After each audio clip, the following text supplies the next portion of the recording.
Okay. Sorry for the delay. A bunch of us were like in another call with some of our partners as well. Very good. I think we can get started. We have Coron. Pete, do you want to kick us off as usual? Yeah, sounds great. Thanks everyone for joining. Welcome to the community meeting call. Always a reminder that we do have a code of conduct if you're going to be a part of this community. It's linked in the community meeting notes, which are in the chat. You can join our Slack if you're not in there. It's where a majority of the conversations are happening, and you can ping the @community team if you do have any questions, and that'll ping us for any help on anything.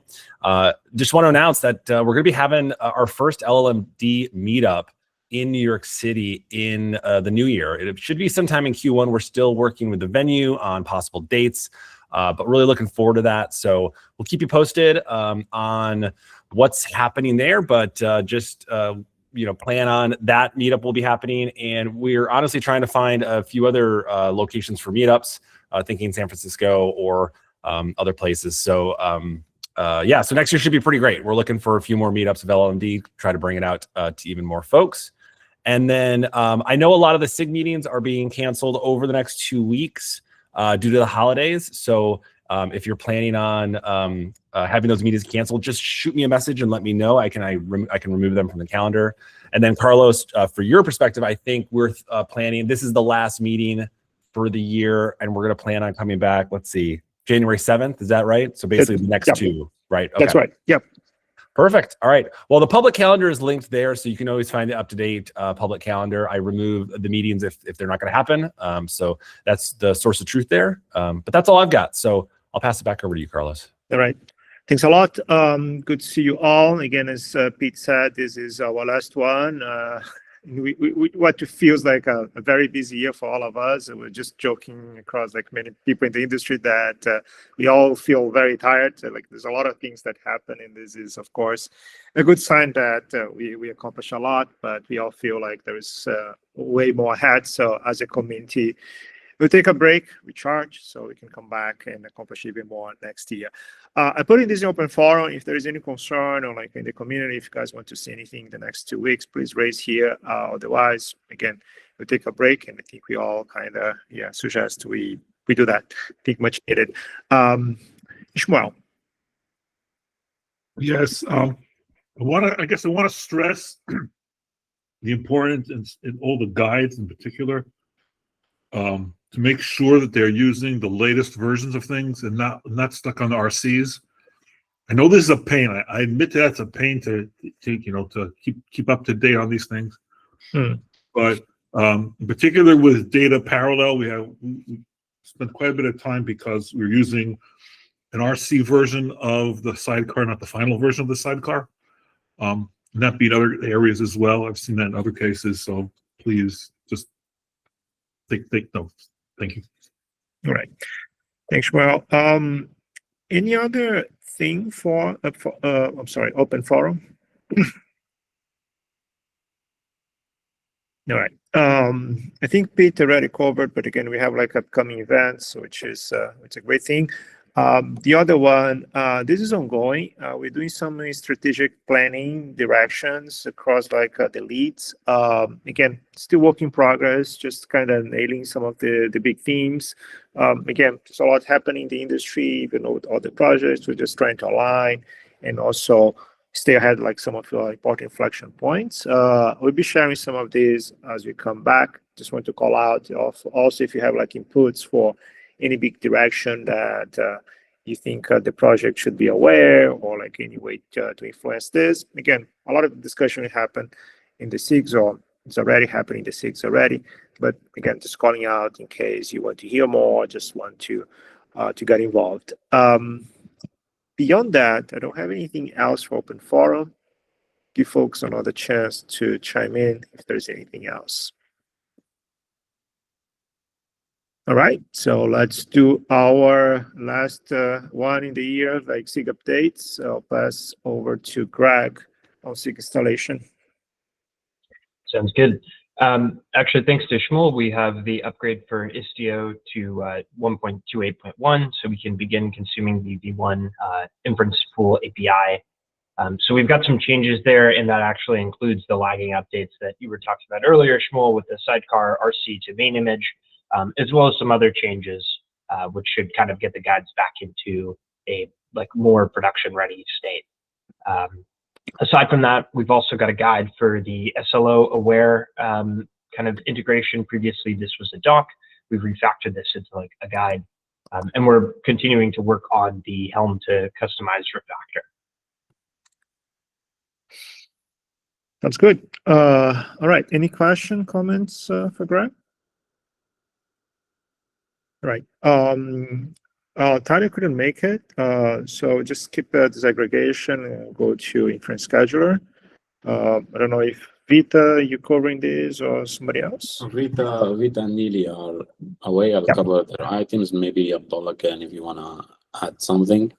So Shmuel also. Oh, Abdullah is in the call. Cool. Yeah, Shmuel also starting in this one. DP-aware scheduling has landed, or at least it works functionally. The next step would be benchmarking. So we verified that it works on a real cluster with versions listed here. The deployment, we should mention that the VLM deployment is deployed using the llm-d external load balancing guide with a required NVAR that Tyler somehow got with Voodoo, I suspect. So we have this working. The next step is benchmarking it with wide AP. And that's we should then discuss the manner of how this integrates into the llm-d guides. Shmuel also prepared a script that can make it more convenient. We need to discuss how we integrate that into the llm-d image. That's for the future. The second item being LoRa-aware fairness scheduling. So this is something Chen Wang has raised. In VLM, you can get to a LoRa starvation scenario if you have a scenario where you have loaded LoRas. You get a request that requires loading a different LoRa, and that can be starved by requests going to active LoRa. So that's something we're exploring with Chen Wang into fixing or making the scheduling more fair there. On the VLM simulator side, so there is a new project coming from IBM side, which is Bliss, high fidelity VLM performance modeling project. It covers stuff that I can't just hit the link and see their scope. We have a POC for integrating their work with the VLM simulator. The end result would be a more precise and a more realistic simulation of VLM. So that should make benchmarking with the simulator much more viable. Abdullah, do you want to add anything? To chime in, sorry, Maruka, I'll chime in on the last thing about Bliss. Bliss tries to simulate and give better numbers for time to first token, inter-token latency, depending on the model, the hardware involved, and some of the other parameters as well. As Maroon said, that should hopefully give us much better simulation. Even with the fake output tokens, but at least the timing will be accurate, will be more accurate. Yep. There are a couple of other items here that I would like to cover, which is the flow control. I think we're extremely close to the finish line here. It's a pluggable architecture as well, like following the scheduler's core framework. The last piece that we want to add here is a better, let's call it, like, saturation detection signal to actuate on when to DQ and when to Q. But overall, like, the whole subsystem is now mostly in, and we expect to have it really, like, hopefully on by default in 0.5 or 0.6. And the other one is the latency aware scheduling. Again, it was mostly developed, like, in a parallel branch. Now most of the pieces have made it into the main branch. And so that should now be also available through llm-d, right? Like, because in llm-d scheduler, it will inherit all of these things, right? Like all the plugins that we develop in Inference Gateway. We've got some results that are very extremely promising. We're preparing a blog post for it as well. And so, yeah, hopefully again, in the early next year, we're going to see the latency predictor potentially as one of the main stay scorers in the scheduler.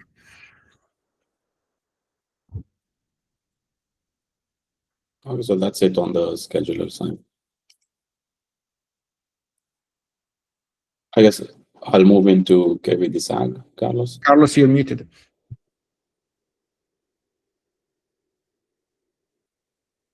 I got muted somehow. I apologize. Yeah, thank you all. So maybe let's move on to disaggregation. Yeah, so we want to close the year with some benchmarking. I know this is hard to look. I tried to zoom it and make it bigger. It was challenging. So the VLM native CPU offloading is currently at a state-of-the-art performance level. With some of this work is still to be published in PRs. We have open PRs. We have PRs to be open. But a lot of innovation and hard work is going into the VLM native CPU offloading, and naturally, the storage connector inherits some of these out of the box pretty much. The highlight in these graphs would be benchmarking with inference perf running a standard prefix cache synthetic benchmark. We see that the VLM native CPU offloading has the edge in pretty much all the runs we made over the state of the art, which is LM cache. And all of these, I think, should land very soon in upstream VLM. With that, I'll get into storage connectors. So PRs are still progressing. There is also a newer piece which handles evictions and storage memory management. So these are progressing. We'll also follow up with benchmarks and llm-d level benchmarks on both offloading connectors and tiered offloading. On active high availability or horizontal scaling, a PR is open. We opened an issue for a requirement in the inference gateway, specifically on the data layer, on something we need to enable the integration. It's also at benchmarking stage. I mean, we're benchmarking without this blocker, but at some point we'll need it implemented and integrated.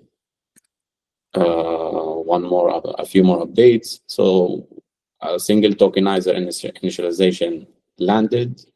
Some context on that. So up until this point, we sort of supported multi-model, and that's model, not model, in the KV cache indexing libraries as an very early decision from before even the launch of llm-d. And we've been paying for that. So we decided to just remove all this logic since we don't really need it at this point. We might need it again in the future, but once we do, we'll reconsider the implementation. There has also been general enhancement to testing, CI, documentation, and general management or technical management of the project. We also updated the roadmap with, I think it is more consumable this way. That's all on my side. I do want to thank the community for a very fruitful year. I think in the last few releases, the community effort has been great and significant in pushing llm-d and llm-d's agenda. Great. Thank you, Maron. Any comments? All right, let's do benchmarking then. Marcio? Oh, yeah, sure. So we are at the point where we have all the scenarios synced up. We're giving it the final touch-ups on one of the scenarios, and there's some additional tag for WVA, and then we're going to finally publish our out-of-sync release with all the scenarios integrated and then tight integration with Autoscale. Very easy, very simple. That's it. Very good. Thanks, Marcio. Observability. I don't know if you have Sally here today. Yeah, I am. Hey, just a few things. I wanted to call out Mark McLaughlin's 2 RFCs he added in VLLM. It's the issues that we mentioned last week. So you can read those. They're really good. You'll find all the information there. Also, Jeff, I wanted to call out his proposal in GAIE that kind of mirrors the tracing proposal. So we'll be working together to implement that, and then probably the new year, since it's the end of the year now. Very good. Thanks, Sally. And finally, auto scaling. I don't know who we have from auto scaling here today. Do we have Abhishek? Abhishek is here. Yeah, Abhishek, do you want to take this one? Please speak on Yes, mute. sir. Yeah, I hope you can hear me now. So I think the first bullet point is covered by Marcio already. So WBA 0.4.2 is getting, or the integration is almost complete with llm-d benchmark.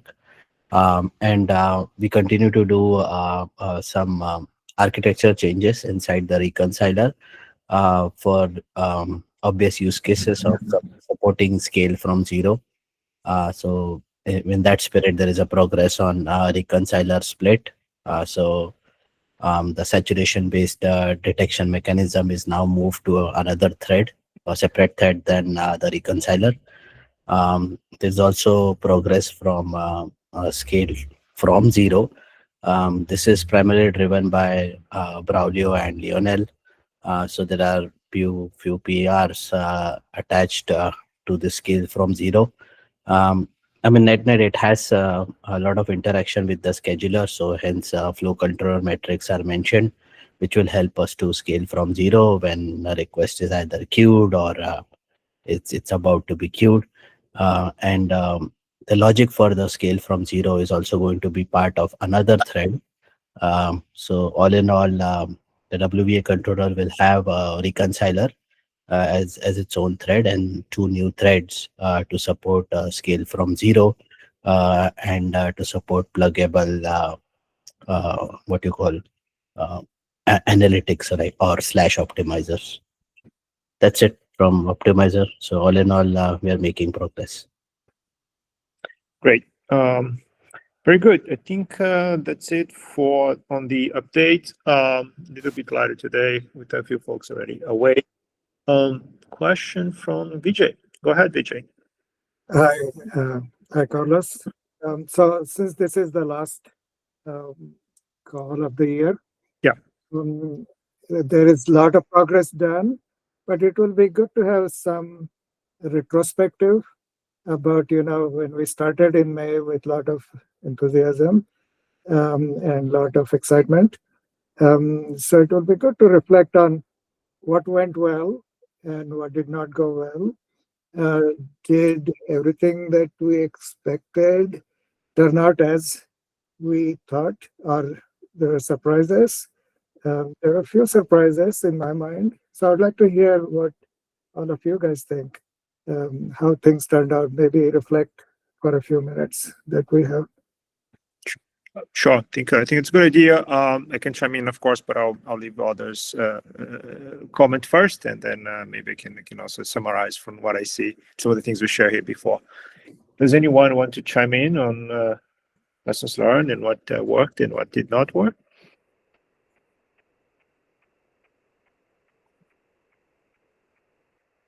Okay. I can share my thing. Oh, Abdullah, thank you. Go ahead. I'll just share one thing that worked, I guess, from my perspective, worked well, which is having a community from, the various, how do you call it? Like, like we have people from Kubernetes, we have people from like the orchestrator layer, we have people from the model server layer. So this community actually, provided us with the right intersection of all stakeholders. We wanted to start something similar like to this in working group serving in Kubernetes. It worked well at the beginning, but it hit a ceiling, right, like a limitation, because we could not have all the model server, for example, community with it. So so to me, that was the right, approach, having a separate community outside Kubernetes, but Kubernetes is one of the contributors to this new one, and then we've got the model server folks. So yeah, to me, this is the thing that worked really well, and I'm really happy about it. Pete? Yeah, so I collect metrics on a weekly basis and kind of share them internally, but I can at least share them with the community just to give people an idea of, starting from zero, largely right back in May of this year, April-May timeframe. We've got over 300 contributors to the project. So that's people who have interacted in some way on a pull request, an issue, conversation in there, and code, code submissions as well. We've got, I think, well over 1,200 people have joined our community Slack, and we actually track how many of those are active. There's about 400 people generally active, between 400 to 500 people reading messages, contributing to messages and things like that. And it's growing at a pretty nice pace as well. So yeah, I mean, it's pretty amazing to see. I've been at a few conferences as well this year, KubeCon, PyTorch, and some other AI conferences. And there's a lot of interest in distributed inferencing. And I think being able to do this on Kubernetes, which is so ingrained in so many places, a lot of people are doing this piecemeal. So it's really exciting to hear how people are excited that there's these paths, there's these well-lit paths, versus having to stitch the individual pieces together on their own with basically no support. And so it's great that we're basically supporting that pathway. So anyway, just some updates from the community side. Great, thanks, Pete. Sally? Yeah, I kind of wanted to second what Pete said. Those guides provide an entry point for users who would otherwise have no idea how to put something like a model server at scale together. And so they've been a moving target. And the installer team has done a great job just keeping up with the needs of the community and pushing those forward and keeping those flavors available for our community to try this out. Great. Couldn't agree more. Thanks, Sally. Anybody else? Maroon? Yeah, just I went through the notes to chime in, just to be sure we're talking about what went well and what didn't. That's the question here. Overall to the project. I mean, so Vijay suggested the question. I think it's a good one. Go ahead, Maroon. Yeah, that's a great wrapper. So I think overall, if you look at the llm-d story, so everyone here started from pretty much nothing, and in a very short period of time, we got to somewhere very impressive that everyone can be proud of. And this really couldn't have happened without successful collaborations across, the core contributors and the community. So I think that has been very great. Obviously, that comes with challenges such as, many people having different opinions, and how do we progress? Where do we compromise? Where do we progress? I think overall llm-d today is in a great state. Specifically on KV disaggregation, I think it has been technically challenging and with a lot of uncertainties and technical challenges. But with the community's help and with everyone's investment, we did get to a very good place today. And we're pretty much in the state of the art in many fields today. So it's been very, very fun, and I'm personally very proud to be working on this project. Yeah, that's a nice note to end. One thing from my side also to kind of, I mentioned this before, and we as a community should take a lot of pride on this, right? Two of the validation points that we got just like recently, CNCF Tech Radar, for example, listing llm-d and getting 6 months alongside the really well-established projects, and something that I know you guys know, but this is a survey it's like spontaneous, right? You ask folks and they'll suggest a name, right? So the fact that you pop up in the mind of tech leads in this space in such a short time, this is great, right? That's how we really kind of get a sense of how the community is really kind of touching the right places in the spirit of like a bigger tent, right? Being a place where we can kind of fund a lot of the innovation. mind share being like top of mind. It's so important. I think it's happening at the pace that I think we all surprised. And there are other examples like llm-d being picked up independently in some of like the core benchmarks and so on, right? But not. But what I think really works, and you guys mentioned, is like just the excitement you see some of the SIGs and everything happening. In terms of like what's not working, maybe like room for improvement. Of course, you see validation, like some of the deployments with some of the partners, right? We made a lot of progress, but I think next year is the year really to land some of these things. Again, a lot of emotion. We're absolutely confident that we're starting to see the signals that we want. But we get there, and we as a community will continue to support and improve, and also kind of just reach, right? How easy it is for the users to really get started. So what can we do better? How it can be truly like the standard choice for someone like doing VLLM, right? I want to distribute llm-d be absolutely like the choice, right, in mind. So a lot of things worked. I think, of course, room for again, evolving from here. We have like a solid foundation, and as Maroon said really well, this couldn't be possible without all of you. So we'll end on this note. Thank you all a lot. It's been a great year. More to come. Stay tuned. Recharge. We're gonna do great with llm-d next year. Thank you. Bye. Bye. Thanks.